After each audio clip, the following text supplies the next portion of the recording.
Capítulo 4 – O ataque à albigência. No coração da Alta Idade Média, justamente quando ela se aproximava de sua fase mais esplêndida, o grande século XIII surgiu e foi por um momento completamente vencedor, um poderoso e singular ataque contra a Igreja Católica e contra toda a cultura que ela sustentava. Esse foi um ataque não somente contra a religião que construiu nossa civilização, mas contra a própria civilização, e seu nome registrado pela história é a heresia albigense.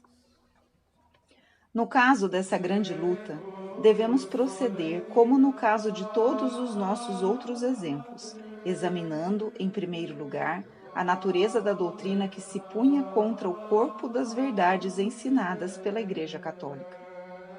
A falsa doutrina, da qual a versão dos albigenses foi o principal exemplo, esteve sempre latente de várias formas entre os homens, não somente na civilização da cristandade, mas toda vez e em todo lugar em que os homens tiveram que ponderar sobre os problemas fundamentais da vida, isto é, sempre.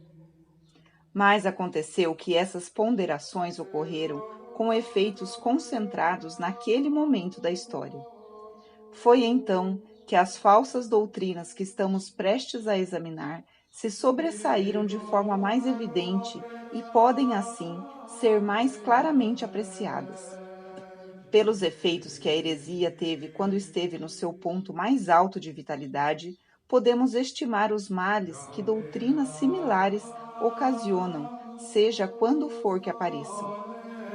Durante o período cristão, esse permanente problema da mente humana dilatou-se em 3 grandes ondas, das quais o episódio albigense foi somente o mais central.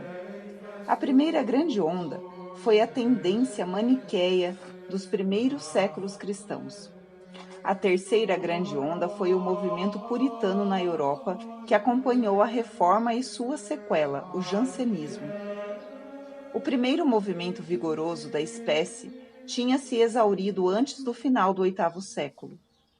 O segundo foi destruído quando o movimento albigense foi definitivamente erradicado no século XIII.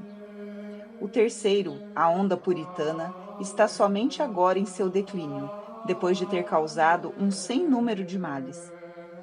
Mas qual é essa tendência geral ou humor que em sua fase inicial foi chamada maniqueísta, que em sua forma mais nítida, que estamos prestes a tratar, é chamada albigência, e que nós conhecemos da história moderna como puritanismo? Qual é o poder subjacente que produz heresias desse tipo? Para responder esta importante questão, devemos considerar a principal verdade da Igreja Católica, que pode ser resumidamente colocada da seguinte forma: a Igreja Católica está fundada no reconhecimento da dor e da morte. Na sua forma mais completa, a sentença pode ser escrita: a Igreja Católica está radicada no reconhecimento do sofrimento e da mortalidade e na sua afirmação de oferecer uma solução ao problema que apresentam. Esse problema é geralmente conhecido como o problema do mal. Como podemos considerar o glorioso destino do homem, o céu como seu objetivo e seu Criador infinitamente bom e onipotente, quando nos encontramos sujeitos ao sofrimento e à morte? Quase todos os jovens e pessoas simples são apenas superficialmente conscientes desse problema. O grau de consciência depende das situações da vida de cada um. Quão cedo se enfrentou uma perda por morte, ou quão cedo adveio uma grande dor física ou mental. Mais cedo ou tarde, todo ser humano que pensa alguma coisa, qualquer um que não seja idiota, enfrenta o problema do mal. E quando observamos a raça humana tentando desvendar o significado do universo, ou aceitando a revelação, ou seguindo religiões e filosofias falsas e deturpadas, nós encontramos os homens sempre preocupados com aquela insistente questão: por que sofremos? Por que devemos morrer? Muitas soluções para o enigma torturante foram propostas. A mais simples e básica é não enfrentar o enigma, desviar os olhos do sofrimento e da morte, fingir que eles não existem, ou, quando eles se impõem sobre nós tão insistentemente que não podemos manter o fingimento, esconder então nossos sentimentos. Faz parte também desse péssimo método de tratar o problema o não mencionar o mal e o sofrimento e tentar esquecê-los o máximo possível. Uma solução menos básica, mas igualmente desprezível intelectualmente, é dizer que não há problema, pois somos todos parte de uma coisa morta e sem sentido, sem nenhum Deus criador. É o mesmo que dizer que não há realidade no certo e errado e na concepção da beatitude ou da miséria. Outra forma mais nobre de solução do enigma, que foi a favorita da sofisticada civilização pagã da qual viemos, a forma dos grandes romanos e dos grandes gregos, é o estoicismo. Ele pode vulgarmente ser considerado a filosofia do sofrer sorrindo. Tem sido chamado por alguns acadêmicos a permanente religião da humanidade. Mas não é nada disso, pois o estoicismo não é absolutamente uma religião. Ele tem pelo menos a nobreza de encarar os fatos, mas não propõe nenhuma solução. É completamente negativo. Profunda, mais desesperada, é a solução encontrada na Ásia, da qual o grande exemplo é o budismo.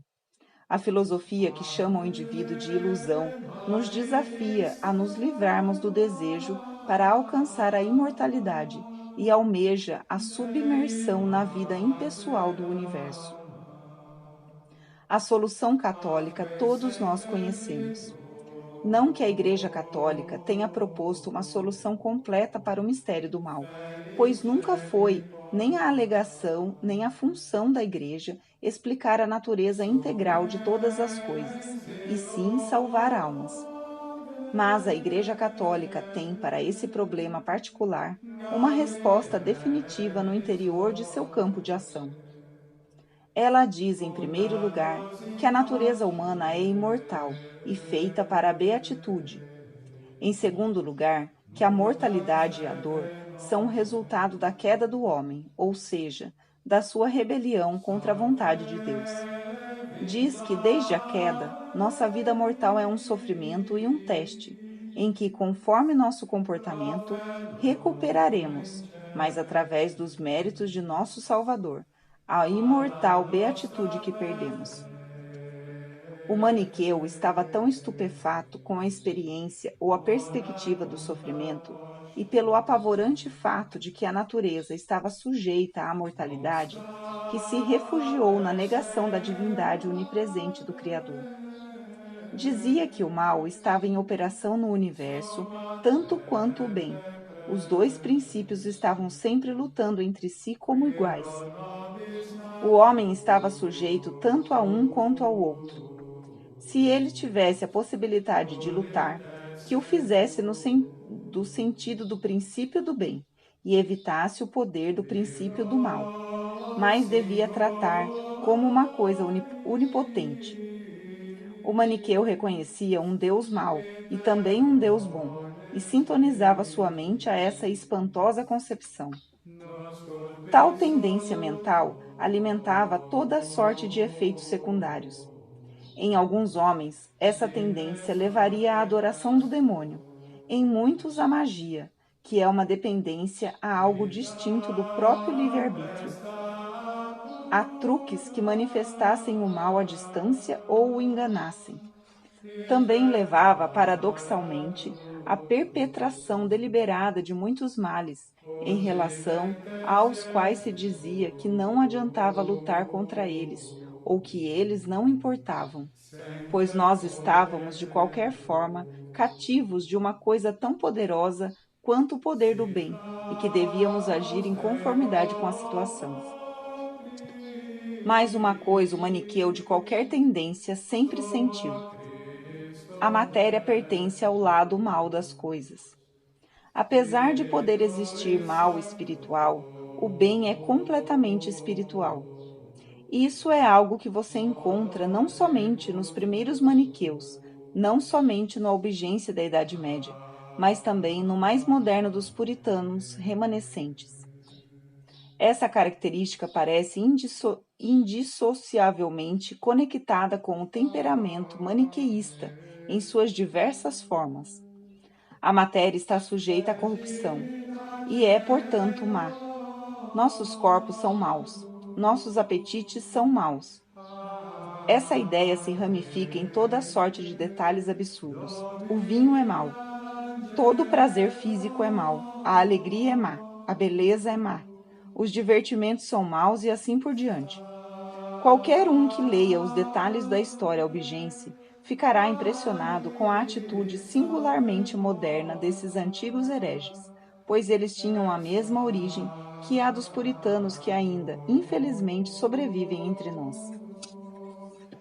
Essas são as linhas mestras que foram completadas em detalhe quando o movimento albigense se espalhou. Nossos corpos são materiais. Eles decaem e morrem. Portanto, foi o Deus mau que fez o corpo humano, ao passo que o Deus bom fez a alma. Assim, também nosso Senhor estava apenas aparentemente vestido de um corpo humano. Apenas aparentemente sofria. Daí também a negação da ressurreição. Como a Igreja Católica sempre se opôs fortemente a esse tipo de atitude, sempre houve um conflito irreconciliável entre ela e os maniqueus e puritanos. E esse conflito nunca foi mais violento do que a forma que ele tomou entre os albigenses e a Igreja Católica, organizada daquele tempo. Séculos XI e XII, na Europa Ocidental. O papado, a hierarquia, todo o corpo da doutrina católica e os sacramentos católicos estabelecidos foram alvo da ofensiva albigense.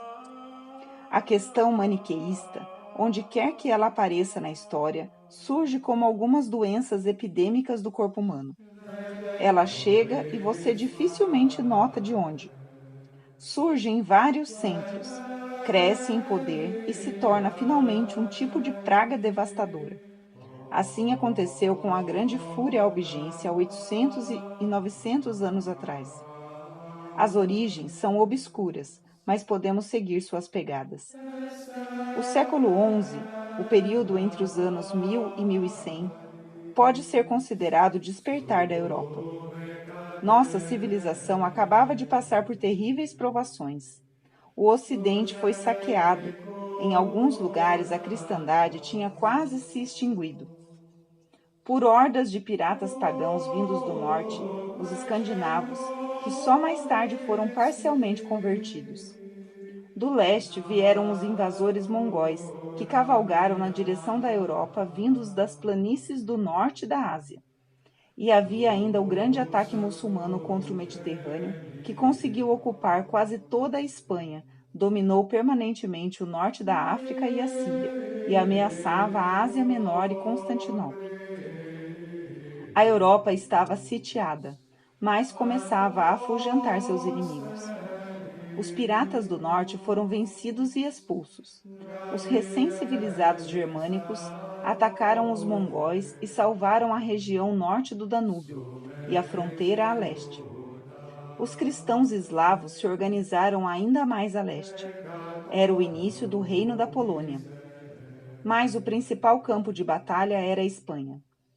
Lá, durante o século XI, o poder muçulmano foi sendo afastado cada vez mais para o sul, até que, muito antes do século terminar, grande parte da península tinha sido recuperada pelos cristãos. Com esse sucesso material, houve um extraordinário despertar da inteligência nas disputatio, filosóficas e nas ciências físicas. Começava um desses períodos que aparecem na história de tempos em tempos, em que se respira, por assim dizer, um ar de primavera. A filosofia crescia vigorosamente, a arquitetura se expandia, a sociedade se organizava mais e as autoridades civis e eclesiásticas começavam a ampliar e a codificar seus poderes. Toda essa nova vitalidade aumentava o vigor tanto da heresia quanto da ortodoxia. Começavam a aparecer desde o Oriente, aqui e acolá, na direção do Ocidente, indivíduos ou pequenas comunidades que propunham e propagavam uma nova e, como diziam, purificada forma de religião. Essas comunidades tinham alguma força nos Balcãs, aparentemente antes de surgirem na Itália. Parece que tinham certa força no norte da Itália antes de aparecerem na França, embora tenha sido a França o palco da última grande luta. Esses homens foram conhecidos por vários nomes. Paulacianos, por exemplo, ou um nome que os reverenciava a uma origem búlgara. Eram geralmente conhecidos como os puros. Eles mesmos gostavam desse epiteto, que traduziam para o grego e se chamavam de cátaros. A história completa desse obscuro avanço do perigo, a partir do leste da Europa, ficou perdida no brilho da glória, quando, durante o século XIII, a cristandade atingiu o cume da civilização e as origens dos albigenses foram esquecidas, e sua obscuridade foi acentuada pela sombra com que essa glória os cobriu. Apesar disso, foram uma influência tão perigosa quanto difundida, e houve um momento em que parecia que eles nos solopariam completamente. Os concílios da igreja estavam cientes do que estava acontecendo, mas a coisa era muito difícil de definir e dominar. Em Arras, Flandres, já em 1025, um concílio condenou certas proposições heréticas daquele tipo. Em meados do século, em 1049, houve outra condenação mais geral emitida por um concílio reunido em Reims, na Champagne. A heresia pairava como um miasma ou uma névoa envenenada, que se movia por sobre um amplo vale e ora parava aqui, ora acolá. Começou a se concentrar no sul da França, e foi lá que ocorreu o confronto decisivo e final entre ela e a força organizada pela Europa Católica. Para se definir e se fortalecer, a heresia teve a ajuda da primeira grande cruzada, que excitou toda a Europa. Trouxe uma inundação de novas influências do Oriente e estimulou todo tipo de atividades no Ocidente. Aquela cruzada, como vimos no capítulo anterior, coincidiu com o final do século XI. Jerusalém foi capturada em 1099. Foi no século seguinte, o século XII, que seu efeito se manifestou. Foi uma época de grandes avanços. As universidades foram criadas, tal como os chamados parlamentos, e os primeiros arcos ovalados surgiram. Era o gótico. A verdadeira Idade Média aparecia sobre a Terra. Em tal atmosfera de vigor e crescimento, os cátaros se fortaleciam, como faziam todas as outras forças em seu entorno. Foi no início do século XII que a questão começou a ficar alarmante, e mesmo antes da metade do século, o norte da França já insistia para que o papado agisse. O Papa Eugênio enviou um legado ao sul da França para avaliar o que poderia ser feito, e São Bernardo, o grande orador ortodoxo daquele período vital, pregou contra os hereges. Mas nenhuma força foi usada. Não houve qualquer verdadeira organização para enfrentar os hereges, apesar de homens de visão exigirem uma ação vigorosa para que a sociedade fosse salva. Finalmente, o perigo se tornou alarmante. Em 1163, um grande concílio, que se reuniu em Tours, determinou um rótulo e um nome pelo qual a coisa seria conhecida. Albigense foi o nome, que perdura até hoje. É um nome enganador. O distrito albigense, conhecido na França como Albigeois, se confunde praticamente com o departamento de Tar, nas montanhas centrais da França, um distrito cuja capital é a cidade de Albi. Não há dúvidas de que missionários hereges vieram de lá, o que sugere esse nome. Mas a força do movimento não estava lá em cima, nas colinas de esparsa população, mas abaixo, nas verdejantes planícies que levavam ao Mediterrâneo. O chamado Langue d'Oc. um amplo distrito do qual a grande cidade de Toulouse era a capital.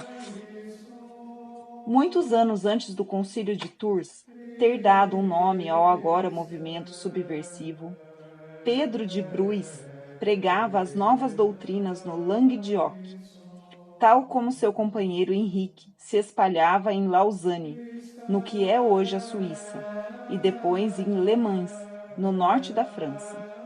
É de se notar que a população se exasperou tanto como o primeiro desses homens, que o prendeu e queimou vivo.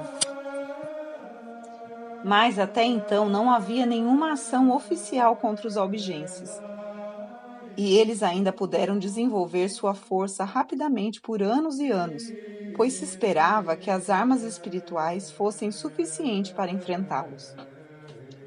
O papado esperava que houvesse uma solução pacífica. Em 1167 aconteceu uma reviravolta. Os albigenses, agora totalmente organizados como uma contra-igreja, semelhante ao que aconteceu com o calvinismo 400 anos mais tarde, reuniram-se num concílio geral em Toulouse e uma nefasta realidade política se revelou.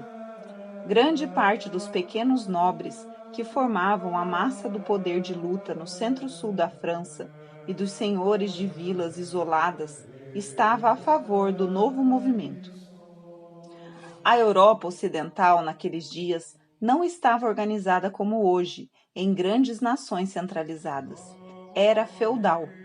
Senhores de pequenos distritos eram agrupados por senhores mais poderosos e estes por homens muito mais poderosos, que eram os chefes de províncias fracamente unificadas. Um duque da Normandia, um conde de Toulouse, um conde de Provença, eram na realidade soberanos locais. Eles deviam deferência e lealdade ao rei da França, mas nada mais.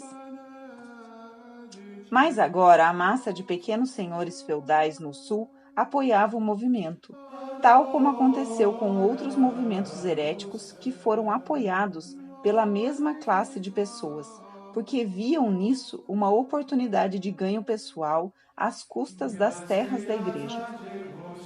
Esse sempre fora o principal motivo nessas revoltas. Mas havia um outro motivo, que era o crescente ciúme que o sul sentia em relação ao caráter e ao espírito do norte da França. Havia uma diferença no discurso e uma diferença de caráter entre as duas metades do que era nominalmente a monarquia francesa.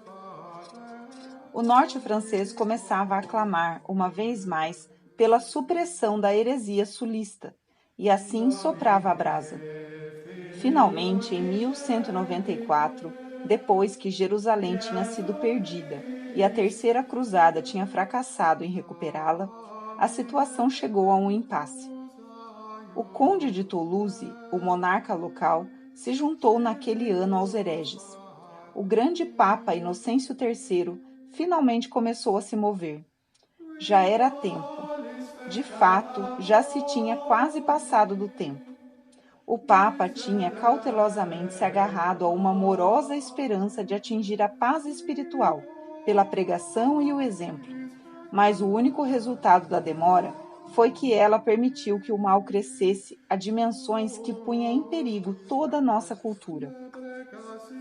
O quanto aquela cultura estava em perigo pode ser visto pelas principais doutrinas que estavam sendo abertamente pregadas e aceitas.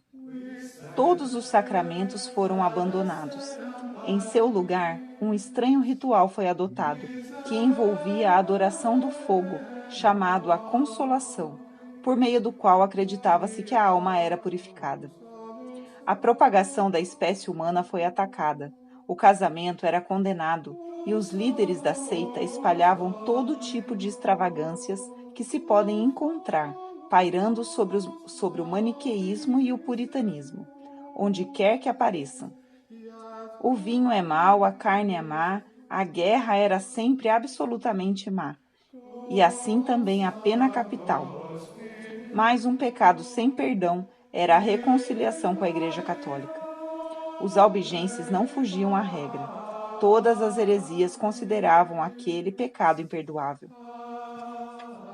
Estava claro que a coisa devia ser decidida pelas armas, pois agora que o governo local sulista apoiava a nova e organizada anti-igreja, se esta crescesse um pouco mais, toda a nossa civilização entraria em colapso. A simplicidade da doutrina, como seu dualismo entre o bem e o mal, com sua negação da encarnação, dos principais mistérios cristãos e dos sacramentos, a sua denúncia da riqueza eclesiástica e seu patriotismo local, tudo isso começou a seduzir as massas urbanas, tanto quanto os nobres. Mesmo assim, Inocêncio, como o grande papa que era, hesitava, como todo estadista hesita, ante um apelo real às armas. Mas até ele, pouco antes do final do século, pressentia a necessidade de uma cruzada. Quando a luta começou, ficou claro que ela teria de ser algo como uma conquista do sul, ou melhor, do sudeste da França, entre o Ródano e as montanhas, com Toulouse como sua capital, pelos barões do norte. Ainda assim, a cruzada hesitava. A virada do século passara antes que Raimundo, conde de Toulouse, Raimundo V, temendo a ameaça do norte, prometesse mudar e retirar a proteção ao movimento subversivo. Ele prometeu ainda exilar os líderes da agora vigorosa e organizada anti-igreja herética. Mas não foi sincero. Suas simpatias pendiam para sua gente do sul, para a massa de homens lutadores, seus apoiadores, para os pequenos senhores do Languedoc, que estavam profundamente embebidos com as novas doutrinas. São Domingos, vindo da Espanha, se tornou, pela força de seu caráter e a firmeza de suas intenções, a alma da reação que se aproximava. Em 1207, o Papa pediu ao rei da França, como soberano e senhor de Toulouse, o uso da força. Quase todas as cidades do sudeste já estavam afetadas.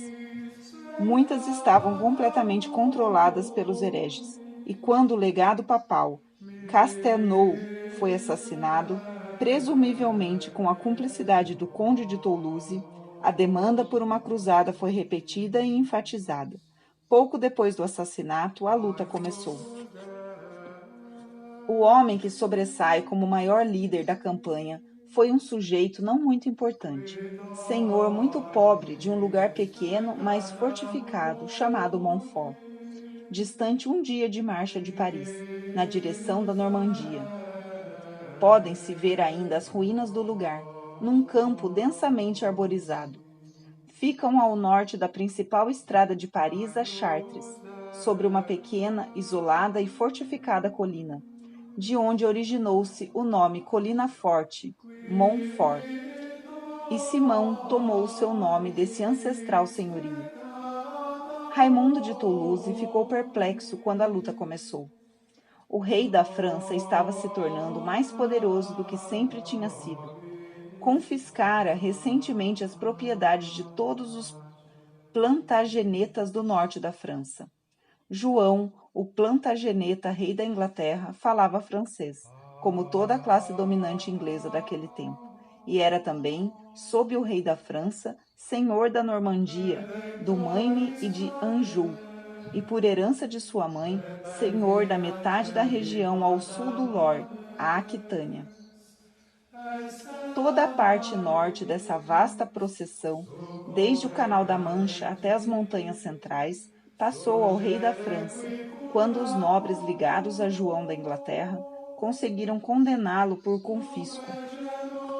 Raimundo de Toulouse temia o mesmo destino, mas ainda se mostrava indiferente.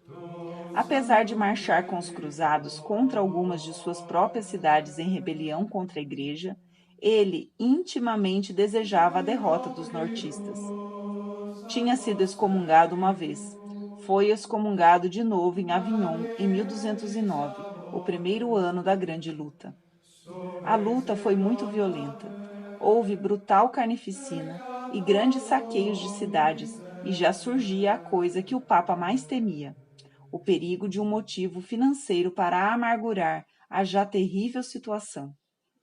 Os senhores do norte demandariam naturalmente que as terras dos hereges fossem divididas entre eles.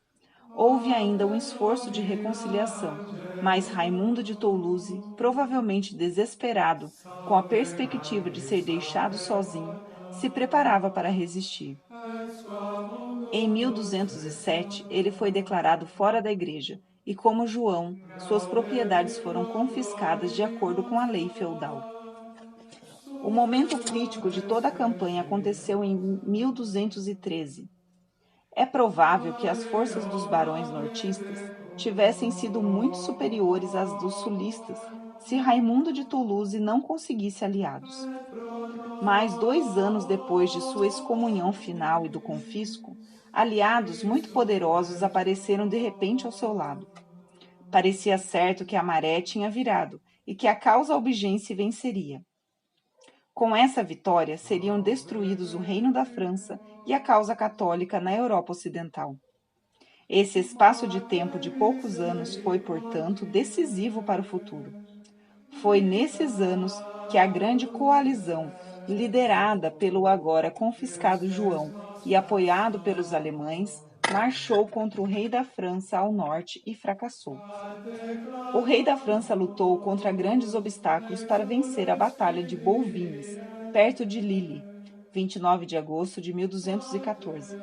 Mas já um ano antes, outra decisiva vitória dos senhores do norte contra os albigenses no sul tinha preparado o caminho.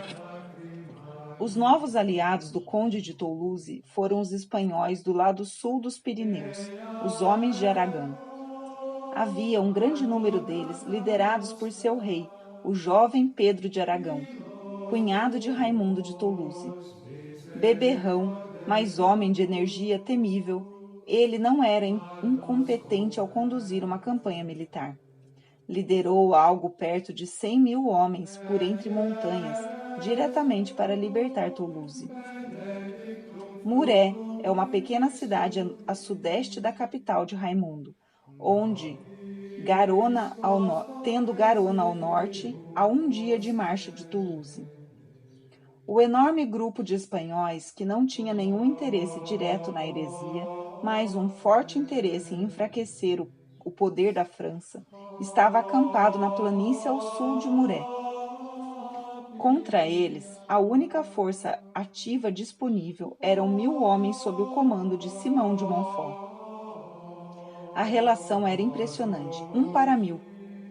Não era tão ruim quanto parecia, pois os 1.000 homens eram nobres cavaleiros, escolhidos e armados.